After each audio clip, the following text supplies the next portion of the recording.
Assalamualaikum semua, tuan-tuan dan puan. Pada hari ini, pihak kami akan membentangkan topik e-filing EBE untuk tahun taksiran 2024, di mana tuan-tuan dan puan akan menggunakan borang nyata secara atas talian ini bagi pengisian pendapatan penggajian ataupun selain perniagaan. Baik, sebelum itu kita nak tunjuk sedikit portal rasmi kita yang kita ada, iaitu hasil.gov.my, di mana tuan-tuan dan puan boleh mengakses kita punya bahagian pendidikan ataupun hebahan information terkini berkenaan dengan percukaian melalui EduZone. Seperti video ataupun slide ini juga tuan-tuan dan puan boleh akses dalam slide ataupun poster percukaian yang terdapat dalam EduZone. Terdapat 5 platform social media yang kita ada, termasuk Facebook, Instagram, TikTok, YouTube dan juga X, dengan akaun handle hasil_Malaysia yang tuan-tuan dan puan boleh akses, dan juga tuan-tuan dan puan boleh lihat segala information terkini ataupun topik-topik berkaitan untuk ditonton dalam video ataupun platform-platform tersebut.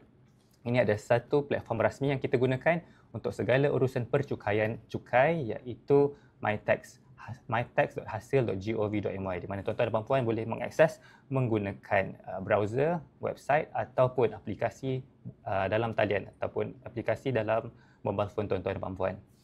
Alright. Ini adalah satu tarikh keramat yang tuan-tuan dan puan perlu ingat, iaitu tarikh penghantaran borang nyata untuk EBE, iaitu individu yang tidak menjalankan perniagaan ataupun individu yang menerima pendapatan penggajian, iaitu pada 30 April 2025. Dan suka untuk saya ingatkan, untuk pengisian secara atas talian ataupun e-filing, kita ada letakkan tempoh grace period selama 15 hari. Jadi tarikh akhir untuk penghantaran EBE ataupun e-filing secara atas talian adalah pada 15 Mei tahun 2025.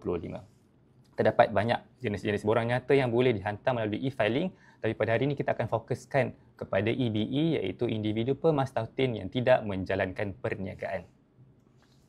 Okey, ada 4 langkah mudah untuk pengisian e-filing untuk individu ataupun pembayar cukai yang tidak pernah log masuk ke dalam MyTax. Jadi tuan-tuan dan puan perlu mendapatkan nombor PIN ataupun sijil digital terlebih dahulu, dan selepas itu puan-puan boleh set kata laluan dan untuk masuk ke dalam MyTax tersebut.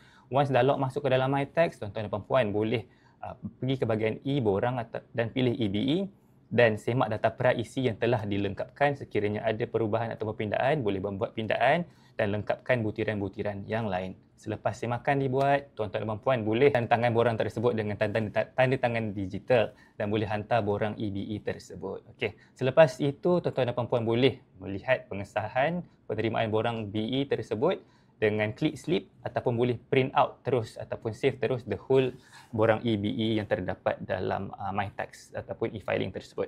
Okey.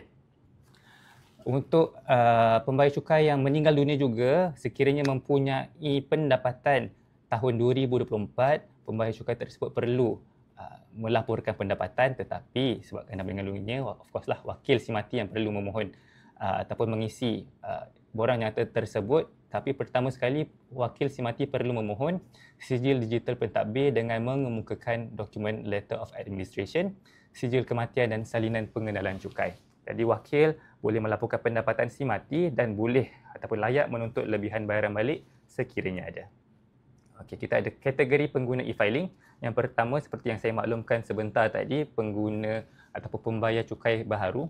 Kali pertama nak log masuk ke dalam MyTax, perlu mendapatkan sijil digital untuk akses ke MyTax dan mengemukakan e-filing. Yang kedua adalah individu yang pernah log masuk ke dalam MyTax.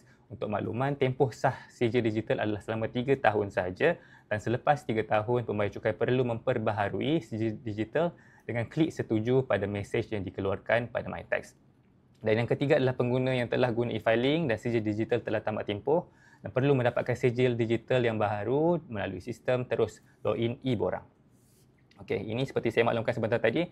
Untuk pengguna baru, kena make sure fulfill this first step sebelum mengisi ataupun log masuk ke dalam MyTax, iaitu mendapatkan nombor PIN dan mendaftarkan sijil digital sebelum isi e-borang bagi borang nyata individu. Ada 2 cara ataupun kaedah permohonan nombor PIN, iaitu dengan eKYC. eKYC ini boleh dilakukan menggunakan aplikasi handphone, mobile phone. Boleh ambil gambar IC dan juga ambil gambar selfie tuan-tuan dan puan, dan padanan akan dibuat oleh pihak kami sebelum kami membenarkan tuan-tuan dan puan log masuk ke dalam MyTax dan set password buat kali pertama. Ataupun cara yang kedua adalah ECP55D. ECP55D adalah cara di mana pihak kami akan mengeluarkan satu pautan kepada tuan-tuan dan puan melalui email rasmi yang telah didaftarkan oleh pihak tuan-tuan dan puan kepada kami, dan tuan-tuan dan puan perlu klik pautan tersebut dan set password buat kali pertama log masuk ke dalam MyTax. Okey. Ini pembayar cukai kali pertama ataupun pertama kali guna e-filing perlu buat permohonan nombor PIN dan mendapatkan sijil digital dan bina ataupun create password untuk akses ke dalam MyTax. Dan pembayar cukai yang sedia ada tempoh sah 3 tahun. Seperti paparan di sebelah kanan ada pop-up, adakah anda ingin memperbaharui sijil digital anda? Pilih ya ataupun klik yes dan setuju dengan pembaharuan sijil digital dan klik hantar. Dan tuan-tuan dan puan akan dapat meneruskan ataupun menambah tempoh sijil digital dengan 3 tahun tempoh yang baru. Untuk kata laluan dan frasa keselamatan, just untuk perkongsian, dua perkara ini ataupun dua item ini perlulah dibezakan. Maksudnya frasa keselamatan dan juga kata laluan tidak boleh sama. Untuk karakter, kata laluan adalah dalam 8 ke 12 karakter ataupun aksara, kombinasi huruf besar, huruf kecil dan nombor saja. Special karakter tidak dibenarkan. Okey, what if kalau tuan-tuan dan puan terlupa kata laluan? Kalau terlupa kata laluan, mudah saja tuan-tuan dan puan pergi ke platform ataupun bahagian utama, main page MyTax, masukkan tuan-tuan dan puan punya IC ataupun pasport, dan tuan-tuan dan puan hanya klik lupa kata laluan dan pilih email berdaftar dengan LHDN sebagai medium untuk tuan-tuan dan puan set semula kata laluan, dan tuan-tuan dan puan klik hantar dan kita akan keluarkan link untuk tuan-tuan dan puan reset semula kata laluan. Okey, kita teruskan dengan tata cara pengisian e-filing. Kita start daripada awal, masuk ke dalam MyTax menggunakan ID iaitu IC ataupun pasport, masukkan password dan tuan-tuan dan puan akan nampak halaman utama MyTax ini adalah halaman utama yang boleh diakses oleh semua individu lah. Maknanya ini adalah paparan yang sama selepas tuan-tuan dan puan log masuk ke dalam MyTax. Ada rekod borang yang telah dihantar bagi tahun-tahun sebelumnya, ada jumlah cukai yang tuan-tuan dan puan bayar untuk 3 tahun ke belakang, dan juga ada juga amaun bayaran balik yang telah diluluskan, dan juga semakan status sekatan perjalanan juga boleh dirujuk di paparan ini. Untuk penghantaran e-filing, tuan-tuan hanya perlu pergi ke perkhidmatan Izi Hasil dan pergi ke bahagian e-filing dan pilih e-borang, pilih EBE untuk individu pemastautin tidak mempunyai punca perniagaan, dan juga pilih tahun taksiran 2024. Dan tuan-tuan dan puan akan dibawa ke borang nyata individu, borang EBE secara atas talian dengan paparan utama yang inilah. Tuan-tuan dan puan boleh nampak di sebelah kiri ada 5 item ataupun 5 tab yang tuan-tuan dan puan perlu semak dan perlu isi sebelum tuan-tuan dan puan-puan tanda tangan digital dan juga hantar borang EBE tersebut. Yang pertama adalah profil individu, di mana tuan-tuan dan puan boleh semak segala butiran ini seperti status dan jenis taksiran yang ingin dilakukan untuk tahun 2024. Sebagai contoh, kalau sekiranya tuan-tuan dan puan punya status pada hujung tahun 2024 lah, 31 Disember 2024, kalau telah berkahwin, tuan-tuan dan puan boleh pilih taksiran sama ada berasingan ataupun bersama. Sekiranya taksiran ingin dilakukan secara bersama, nanti tuan-tuan dan puan akan nampak paparan ataupun bahagian tambahan, nanti saya akan tunjukkan sebentar nanti. Jadi sekiranya tuan-tuan dan puan telah berkahwin juga, tuan-tuan dan puan perlu menambah butiran pasangan lah, sama ada suami ataupun isteri di bahagian bawah paparan tersebut dan simpan dan klik seterusnya. Di profil lain, tuan-tuan dan puan perlu memastikan tuan-tuan dan puan mengemaskini akaun bank.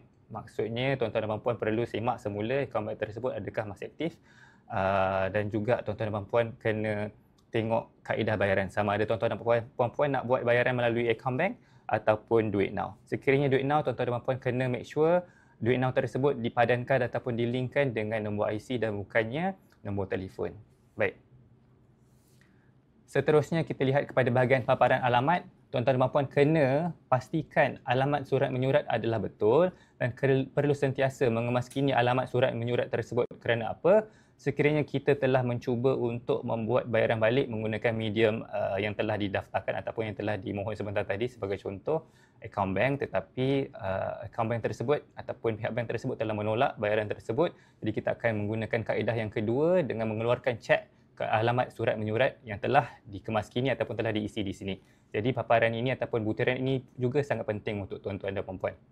Untuk tuntutan insentif, tuan-tuan dan puan-puan boleh refer ke bahagian lampiran tu, boleh klik di situ untuk rujuk segala tuntutan insentif yang telah tersenarai, dan sekiranya tuan-tuan dan puan-puan ada tuntutan insentif yang telah menerima surat kelulusan ataupun yang telah diwartakan boleh isi juga di bahagian ini. Nanti tuan-tuan dan puan-puan akan refer ke bahagian ini. Ini adalah senarai insentif yang telah dikeluarkan ataupun telah disediakan dengan spesifik lah. Yang ini tuan-tuan dan puan-puan hanya klik bahagian lampiran saja dan tuan-tuan dan puan-puan akan nampak segala insentif-insentif yang terdapat dalam senarai ini.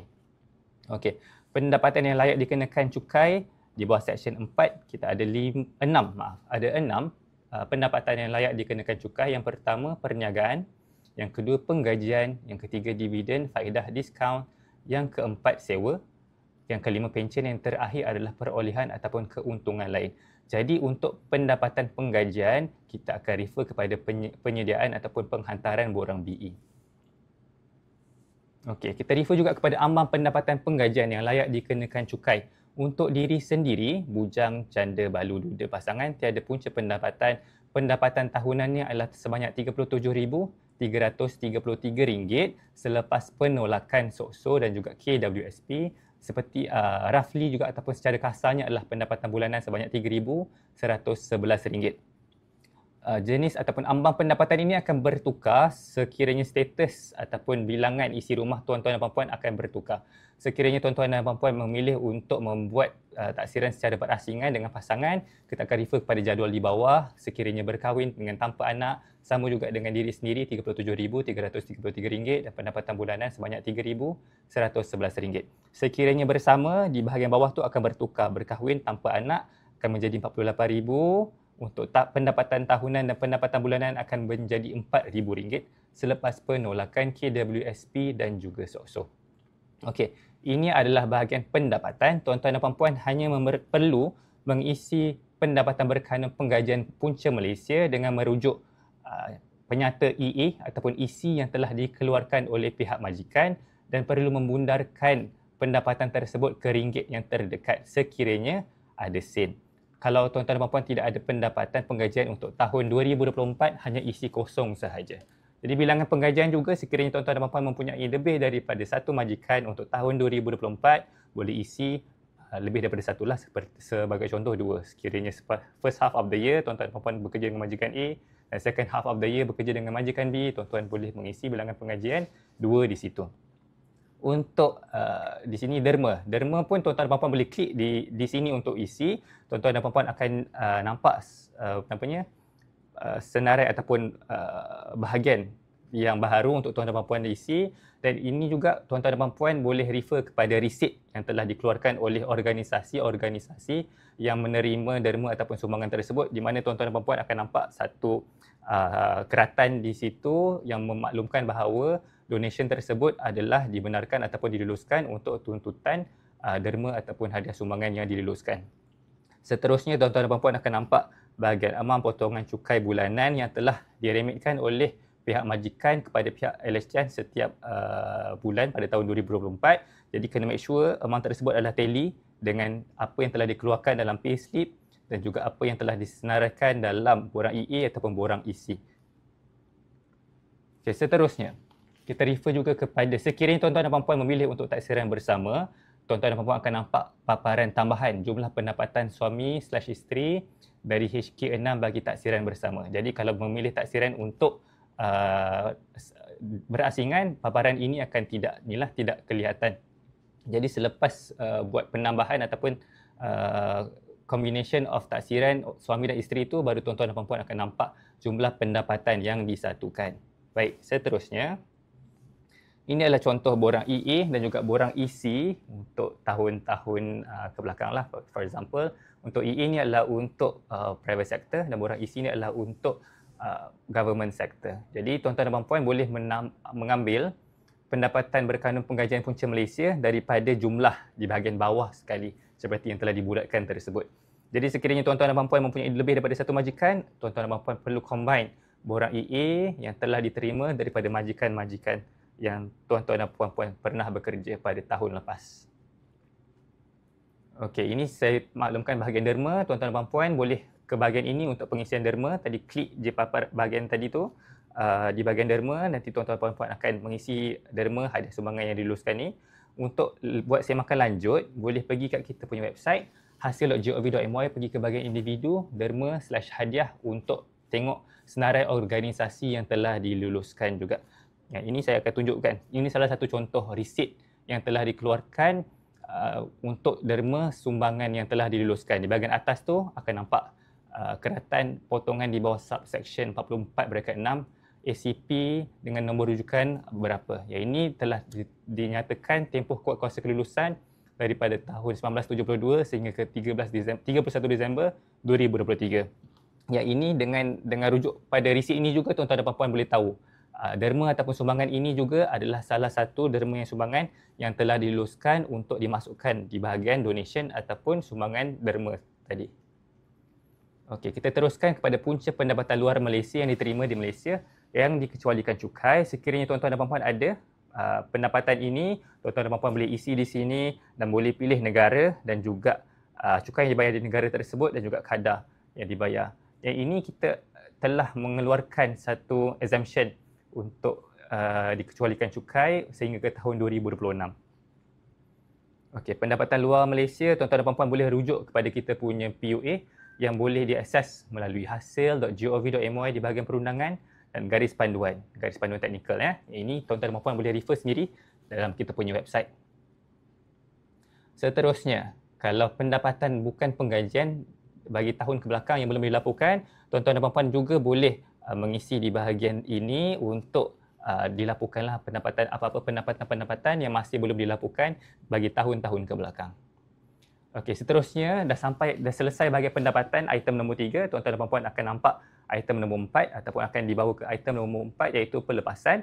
Senarai pelepasan, tuan-tuan dan puan-puan boleh lihat nota penerangan lengkap di bahagian kiri bottom page tersebut. Tuan-tuan dan puan-puan boleh klik sahaja dan boleh nampak segala senarai lengkaplah nota penerangan bagi setiap pelepasan-pelepasan yang layak dituntut untuk tahun 2024.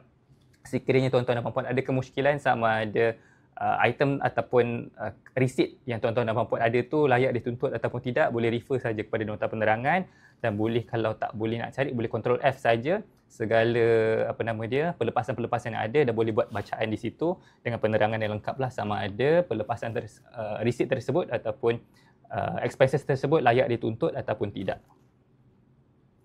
Okey, kita go through sedikit pelepasan-pelepasan yang ada. Sebagai contoh pelepasan untuk ibu bapa, ini adalah pelepasan baru yang kita dah keluarkan dan terhad kepada RM8,000. Kita juga ada untuk tahun 2024 pemeriksaan dan rawatan pergigian ke atas diri sendiri, suami, isteri ataupun anak terhad kepada RM1,000.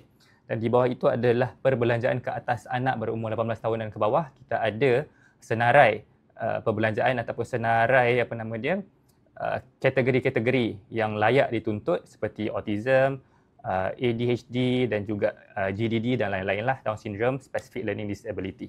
Okey, seterusnya. Berkenaan gaya hidup pun tuan-tuan dan puan-puan boleh klik saja di info tersebut untuk melihat dia punya item-item ataupun penerangan lanjut berkenaan dengan pelepasan tersebut ataupun seperti saya maklumkan tadi, boleh klik saja di nota penerangan, tuan-tuan dan puan-puan boleh buat bacaan di situ juga. Okey, seterusnya di bahagian anak kurang upaya pun kita ada refer di sini. Inilah senarai penuh lah untuk tuan-tuan dan puan-puan boleh refer lah. Anak-anak kurangan upaya ada penambahan di situ. Untuk anak yang berumur 18 tahun ke atas dan telah melanjutkan pengajian ada penambahan RM8,000. Jadi pelepasan RM14,000 bagi individu yang layak sekiranya syarat di atas dipenuhi. For example, kalau anak itu berumur 18 tahun dan ke atas dan melanjutkan pengajian ke diploma dan ke atas di Malaysia dapat RM8,000 dan sekiranya anak itu kurang upaya dapat penambahan lagi di situ. Jadi pelepasan penuhnya sebanyak RM14,000 bagi individu yang layak.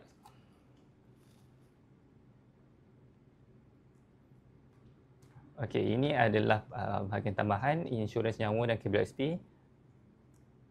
Seterusnya, okey, kita dah selesai di bahagian pelepasan.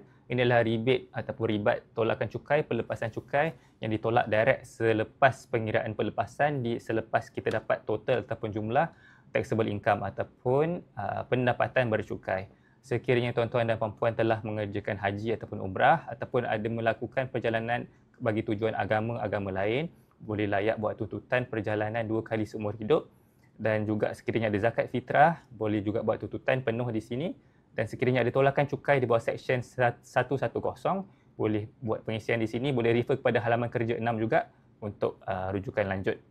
Yang sekiranya tuan-tuan dan puan-puan ada pelepasan cukai di bawah Seksyen 132 ataupun Seksyen 133 juga boleh dimasukkan di sini. Ini sekiranya tuan-tuan dan puan-puan telah membuat bayaran cukai di negara-negara lain ataupun di negara-negara luar untuk tahun 2024. Jadi kita akan buat penolakan di sini.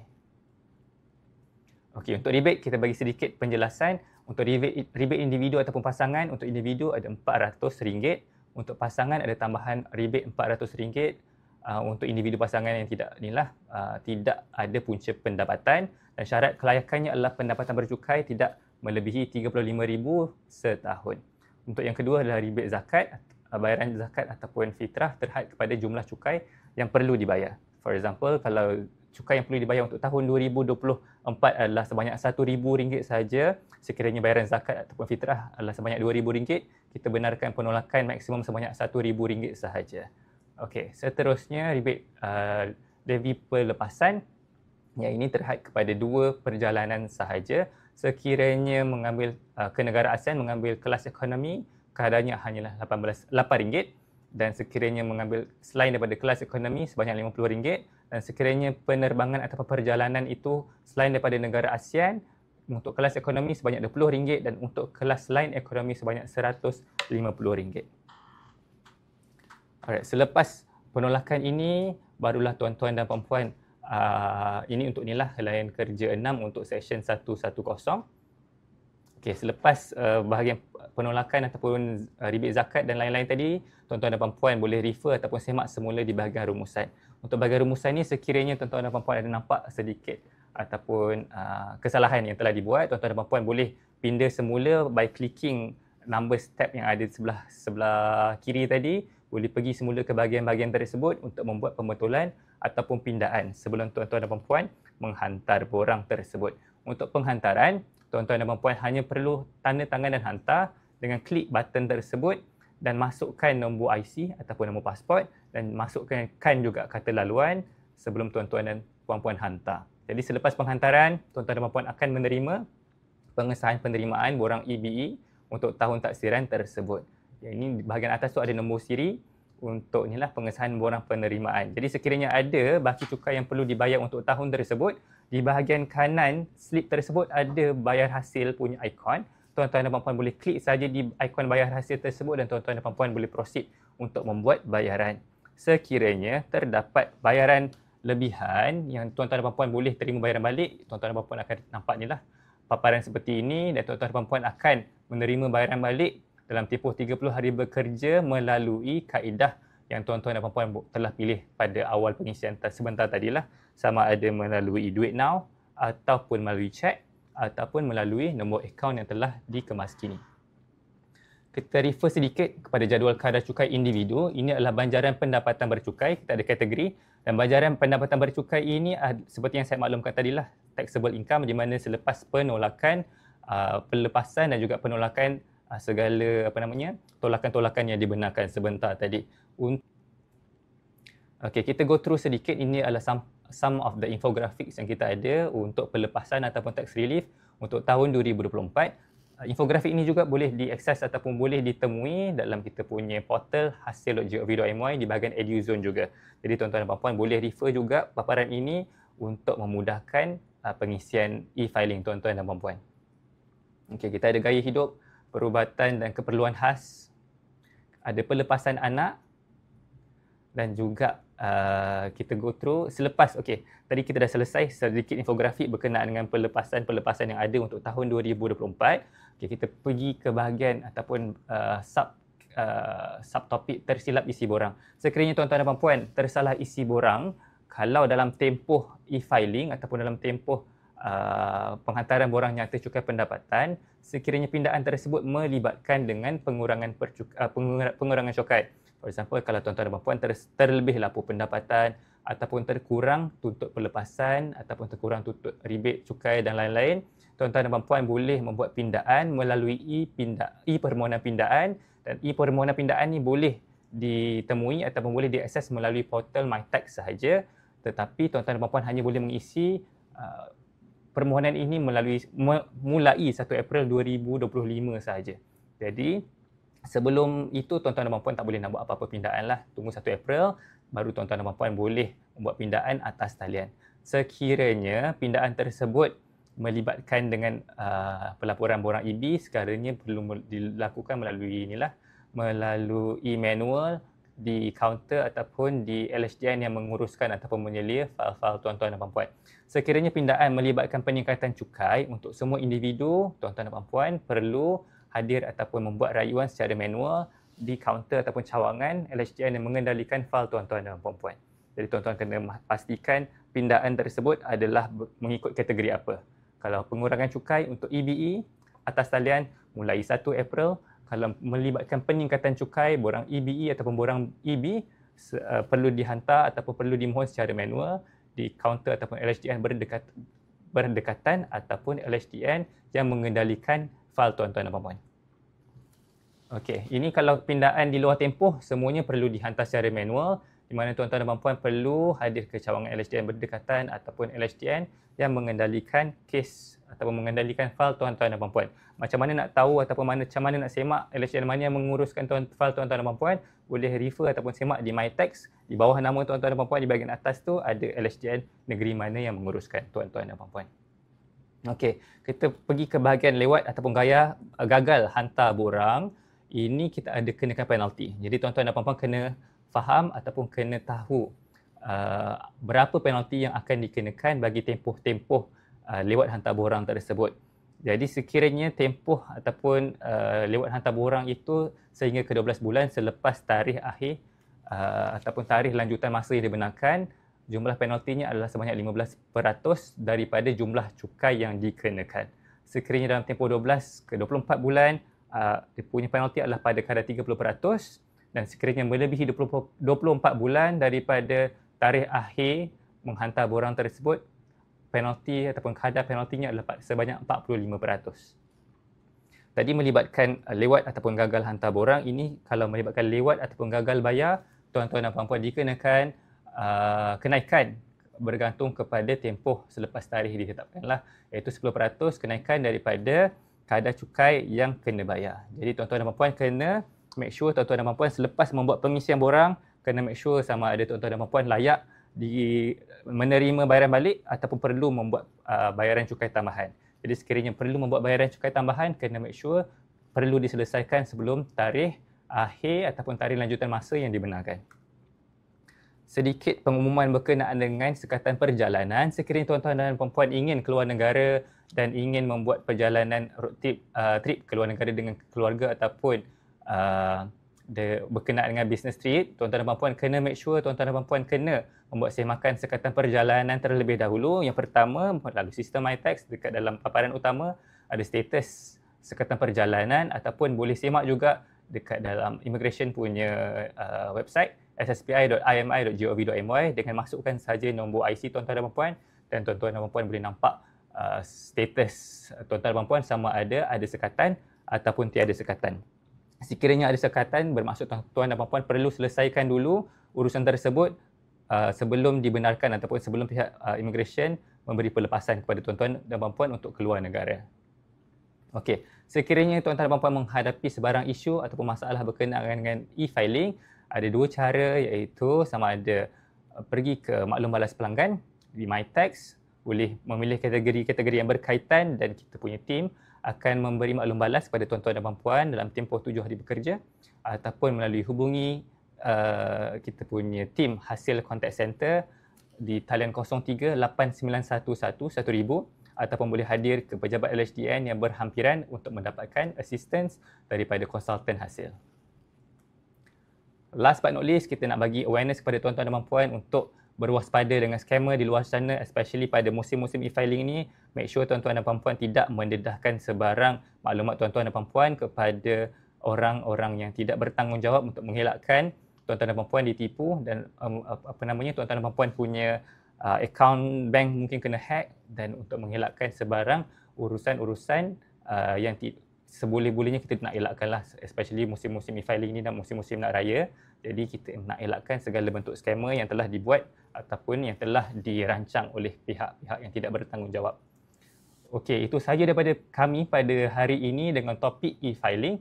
Jadi sebarang persoalan boleh kontak hasil kontak center kami dan juga boleh rujuk di EduZone yang boleh diimbas QR dalam paparan tersebut ataupun boleh sahaja pergi ke kita punya hasil.gov.my, portal rasmi kami dan pergi ke bahagian EduZone untuk membuat simakan lanjut bagi paparan-paparan ataupun informasi-informasi yang terdapat di website kami. Sekian sahaja daripada kami. Assalamualaikum warahmatullahi wabarakatuh.